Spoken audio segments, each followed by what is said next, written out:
السلام علیکم ورحمۃ اللہ وبرکاتہ۔ الحمد للہ رب العالمین والعاقبۃ للمتقین ولا عدوان الا علی الظالمین والصلاة والسلام علی اشرف الانبیاء والمرسلین نبینا محمد وعلی آلہ وصحبہ اجمعین، اما بعد۔ قال اللہ تعالی فی القرآن المجید والفرقان الحمید: اعوذ باللہ من الشیطان الرجیم، بسم اللہ الرحمن الرحیم۔ یرفع اللہ الذین آمنوا منکم والذین اوتوا العلم درجات۔ ہر طرح کی تعریف اور توصیف، بڑائی اور بزرگی اس وحدہ لا شریک کے لیے جو خالق کائنات اور مالک ارض و سما ہے، جس نے دنیا و ما فیہا کو پیدا فرمایا۔ اس کے بعد آخری نبی جناب محمد رسول اللہ صلی اللہ علیہ وسلم پر ان گنت بے شمار درود و سلام۔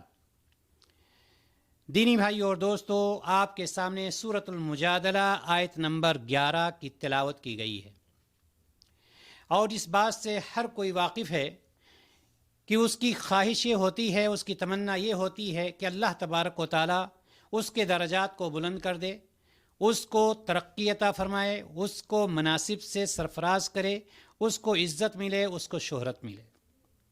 لیکن خواہش اور تمنا تو سب کی ہوتی ہے، لیکن وہ اسباب جو اپنانے چاہیے جس کی وجہ سے اللہ تبارک و تعالی کسی کے درجات کو بلند کرتا ہے، کسی کے مقام کو بڑھا دیتا ہے، کسی کے مقام کو اونچا کر دیتا ہے، اس پر انسان چلنا نہیں چاہتا۔ وہ یہ چاہتا ہے کہ ہمارا مقام، ہمارے درجات، ہمیں بلندی ویسے ہی مل جائے بغیر کسی محنت کے، جبکہ شریعت اسلامیہ نے ان ساری چیزوں کی وضاحت کر دی ہے کہ آپ کو ترقی کیسے مل سکتی ہے، آپ کے درجات کیسے بلند ہو سکتے ہیں، آپ اللہ تعالیٰ کے نزدیک کتنے قریبی کیسے بن سکتے ہیں۔ ان ساری چیزوں کی وضاحت اللہ تبارک و تعالیٰ نے یعنی شریعت اسلامیہ نے ان ساری چیزوں کی وضاحت کر دی ہے۔ اللہ رب العزت نے ارشاد فرمایا اس آیت کریمہ میں کہ تم میں سے جو ایمان لائے ہیں، وہ لوگ جو تم میں سے ایمان لائے ہیں اور جن کو علم عطا کیا گیا ہے، یعنی ایمان لانا اور علم کا ملنا، یہ دونوں چیزیں ایسی ہیں کہ جن کے بعد انسان کے اللہ تبارک و تعالی درجات کو بلند کر دیتا ہے۔ اور اسی چیز کو اللہ تبارک و تعالیٰ نے سورۃ المجادلہ میں فرمایا: یرفع اللہ الذین آمنوا منکم والذین اوتوا العلم درجات، کہ تم میں سے جو لوگ ایمان لائے ہیں اور جن کو علم عطا کیا گیا ہے، اللہ رب العزت ان کے درجات بلند کر دے گا۔ معلوم یہ ہوا کہ درجات کو بلند کرنا چاہتا ہے، اگر کوئی اپنے مقام اور مرتبہ کو بلند کرنا چاہتا ہے تو اس کو چاہیے کہ وہ علم حاصل کرے۔ اور علم سے مراد کیا ہے؟ یہاں پر علم سے مراد ظاہر سی بات ہے، قرآن کا علم ہے، حدیث کا علم ہے، دین شرعی ہے، دینی تعلیم ہے۔ اور اسی لیے سورۃ الزمر میں اللہ تبارک و تعالی آیت نمبر 9 میں ارشاد فرماتا ہے: قل هل يستوي الذين يعلمون والذين لا يعلمون۔ اے نبی صلی اللہ علیہ وسلم، آپ کہہ دیجئے، کیا جاننے والے اور نہ جاننے والے برابر ہو سکتے ہیں؟ یعنی کیا وہ شخص جو قرآن و حدیث کی تعلیم حاصل کر رکھا ہے، جو قرآن و حدیث کی تعلیم کو حاصل کیا ہے، اور وہ شخص جو قرآن و حدیث کی تعلیم کو نہیں حاصل کیا، کیا یہ دونوں برابر ہو سکتے ہیں؟ یہ سوال کر رہا ہے اللہ تعالیٰ، اس لیے نہیں کہ اللہ تعالیٰ جانتا نہیں، یہ سوال کر کے ہمیں اور آپ کو آگاہ کر رہا ہے کہ یاد رکھو یہ دونوں برابر نہیں ہو سکتے۔ اور جناب محمد رسول اللہ صلی اللہ علیہ وسلم کی حدیث دیکھیں گے صحیح بخاری کی، جس میں آپ صلی اللہ علیہ وسلم نے ارشاد فرمایا: من یرید اللہ بہ خیرا یفقہہ فی الدین، کہ اللہ تبارک و تعالی جس کے ساتھ بھلائی اور خیر کا ارادہ کر لیتا ہے، اللہ تبارک و تعالی جس کے ساتھ بھلائی اور خیر کا ارادہ کرتا ہے تو اس کو دین کی سمجھ بوجھ عطا فرما دیتا ہے، یعنی اس کے اندر دین کی سمجھ آ جاتی ہے۔ تو سمجھ لیجئے کہ اللہ تبارک و تعالیٰ نے فلاں بندے کے ساتھ خیر کا ارادہ کر لیا ہے۔ محترم حضرات، میں آج آپ کے سامنے جو چیز بیان کرنا چاہتا ہوں وہ چیز یہ ہے کہ علم کا راستہ جو ہے، علم کے لیے نکلنا جو ہے، علم کے لیے وقت لگانا، علم کے لیے پیسے لگانا، علم کے لیے اپنا وقت لگانا، ان سے فائدہ کیا ہے؟ علم کے لیے وقت لگانے کا مطلب یہ ہے کہ وہ شخص جو علم کے راستے پر نکلتا ہے، وہ شخص جو علم حاصل کرنے کے لیے وقت لگاتا ہے، تو گویا کہ جنت کا راستہ اس کے لیے آسان ہو جاتا ہے۔ ایک شخص علم کے راستے پر چلتا ہے تو گویا کہ وہ جنت کے راستے پر جا رہا ہے۔ اسی لیے آج میں آپ کے سامنے یہ موضوع لے کر کے آیا ہوں کہ علم کا راستہ جنت کا راستہ۔ جو کوئی علم کے راستے پر آ رہا ہے گویا کہ وہ جنت کے راستے پر جا رہا ہے، جنت کے راستے پر چلنے کی کوشش کر رہا ہے۔ محترم حضرات، قرآن مقدس آپ دیکھ رہے ہیں 30 پاروں میں ہے۔ کتنی آیتیں ہیں اس میں؟ تقریباً 6200 سے زائد آیتیں موجود ہیں۔ 6200 سے زائد آیتوں میں کتنی آیتوں کو ہم سمجھتے ہیں؟ کتنی آیتوں کا ہم ترجمہ جانتے ہیں؟ کتنی آیتوں کا ہم مفہوم جانتے ہیں؟ کتنی آیتوں پر ہم عمل کرتے ہیں؟ ہمیں کچھ پتہ ہی نہیں۔ ہمارے گھر میں 30 پاروں کا قرآن مقدس بڑے طاق پر اوپر رکھ دیا گیا ہے، سجایا ہوا رکھا ہوا۔ اس کی تعلیم سے ہمارا کوئی تعلق نہیں۔ ہاں، کیا ہمارے اسلاف ایسے ہی تھے؟ حضرت ابو دردہ رضی اللہ تعالی عنہ کو مشہور صحابی کون نہیں جانتا ہے؟ حضرت ابو دردہ رضی اللہ تعالی عنہ کہتے ہیں کہ اگر قرآن کی ایک آیت سمجھنے میں پریشانی ہوتی تھی، وہ لوگ جو قرآن و حدیث کی تعلیم سے بھاگ رہے ہیں ان کو اس سے عبرت لینی چاہیے۔ ابو دردہ رضی اللہ تعالیٰ عنہ فرماتے ہیں کہ اگر قرآن کی ایک آیت سمجھنے میں پریشانی ہوتی تھی، نہیں سمجھ پاتے تھے، جبکہ کتنی آیتیں ہیں؟ 6200 سے زائد آیتیں ہیں۔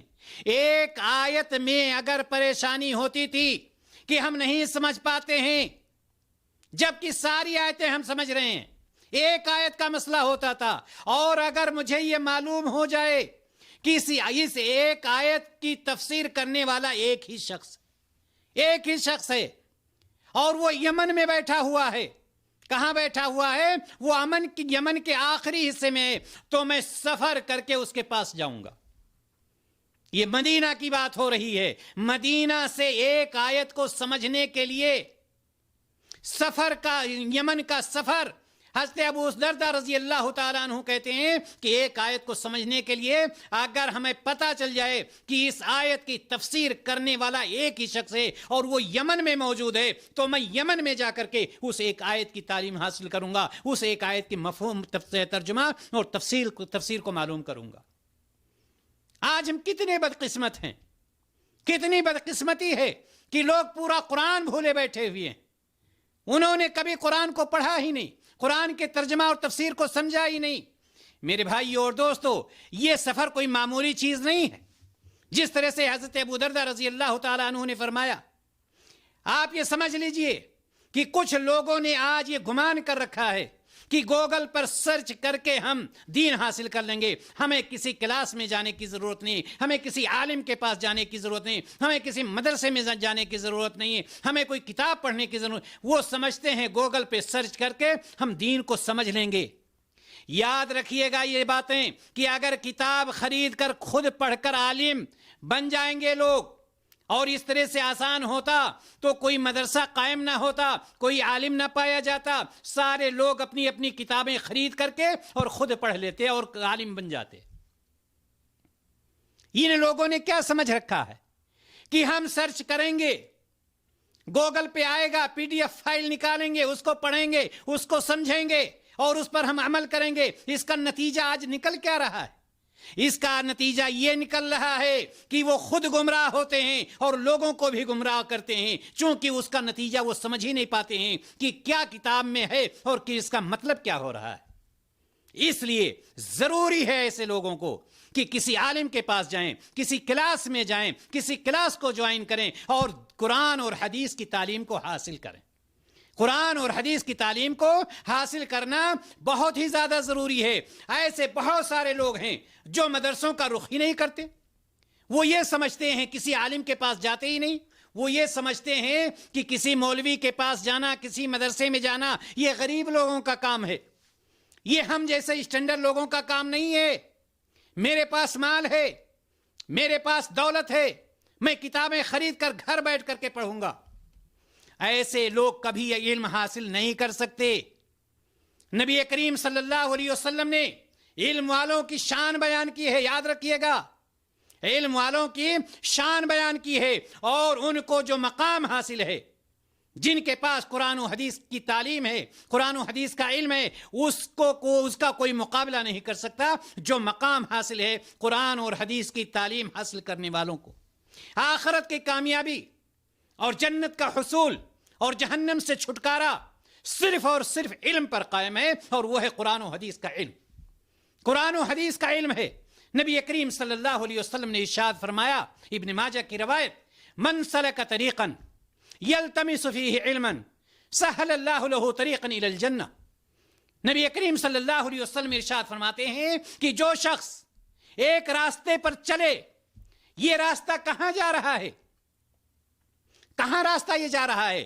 علم کی طرف جا رہا ہے، دینی درسگاہ کی طرف جا رہا ہے، کسی مدرسے کی طرف جا رہا ہے، کسی شیخ کی طرف جا رہا ہے، کسی مولانا کی طرف جا رہا ہے، کسی آن لائن پروگرام کی طرف جا رہا ہے۔ من سلک طریقاً، جو کسی راستے پر، جو شخص ایک راستے پر چلے،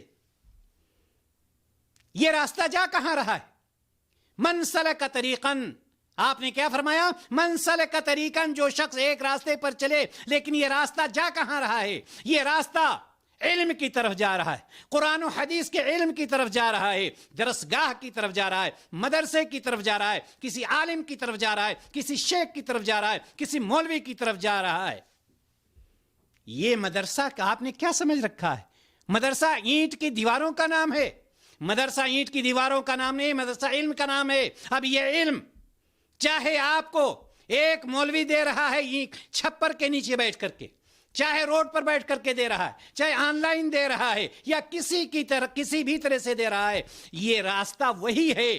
آپ اس وقت آن لائن کلاس لے رہے ہیں، جب تک اس آن لائن کلاس میں بیٹھے ہوئے ہیں گویا کہ اسی راستے پر آپ چل رہے ہیں، اسی راستے پر چل رہے ہیں جس کے بارے میں ابو دردہ رضی اللہ تعالی عنہ نے فرمایا تھا کہ اگر ایک آیت کو سمجھنا ہو، میں پورے قرآن کو سمجھتا ہوں، ایک آیت اگر مشکل ہوتی ہے، نہیں سمجھ پاتا ہوں، اور مجھے پتا چل جائے کہ دنیا میں اس آیت کو بیان کرنے والا صرف ایک شخص ہے اور یمن میں وہ بیٹھا ہوا ہے، یمن میں جا کر کے یمن کا سفر کر کے جاؤں گا اور اس آیت کو سمجھ کر کے آؤں گا۔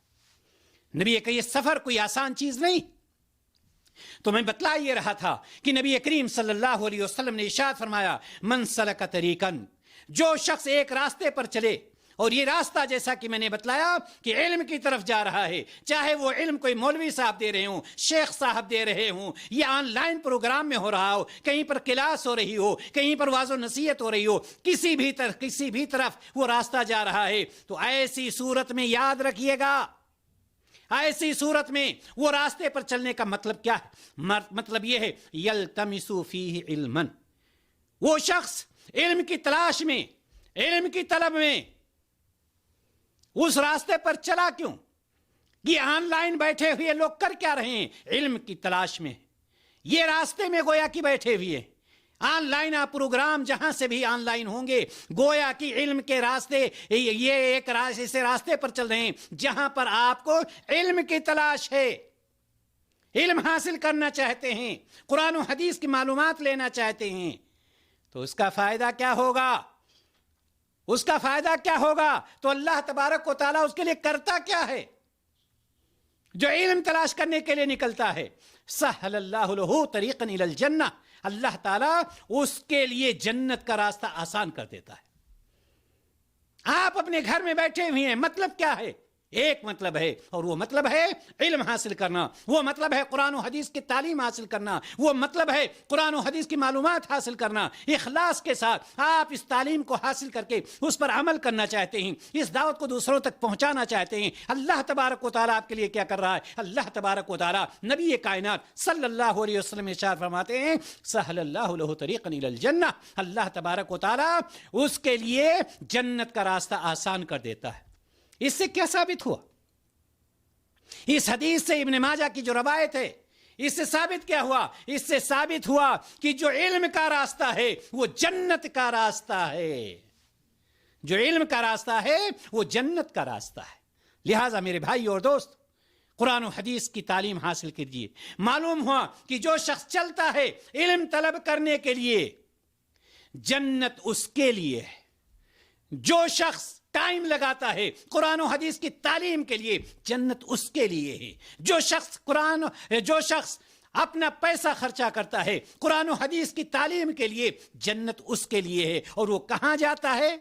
کسی شیخ کے پاس، کسی عالم کے پاس، کسی درسگاہ میں، تو وہ جنت میں داخل ہوگا انشاءاللہ تعالی۔ جس طرح سے جناب محمد رسول اللہ صلی اللہ علیہ وسلم نے ارشاد فرمایا کہ جو شخص کسی راستے پر چلتا ہے، اور اس راستے پر چلنے کا مطلب قرآن و حدیث کی تعلیم حاصل کرنا ہوتا ہے، علم حاصل کرنا ہوتا ہے، طلب علم کے لیے نکلتا ہے، تو اللہ تبارک و تعالی اس کے راستے کو جنت کے لیے، اس کا راستہ جنت کی طرف آسان کر دیتا ہے۔ یعنی جنت کا راستہ علم کا راستہ ہے، نہ کہ جہل کا راستہ ہے، نہ کہ غفلت کا راستہ ہے۔ یہ جہنم سے دوری کا راستہ ہے اور جنت کے میں داخل کرنے کا راستہ ہے۔ اللہ رب العزت سے ہم دعا کرتے ہیں الہ العالمین تمام مسلمانوں کو قرآن و حدیث کی تعلیم حاصل کرنے، اس پر عمل کرنے اور اس دعوت کو دوسروں تک پہنچانے کی توفیق عطا فرمائے۔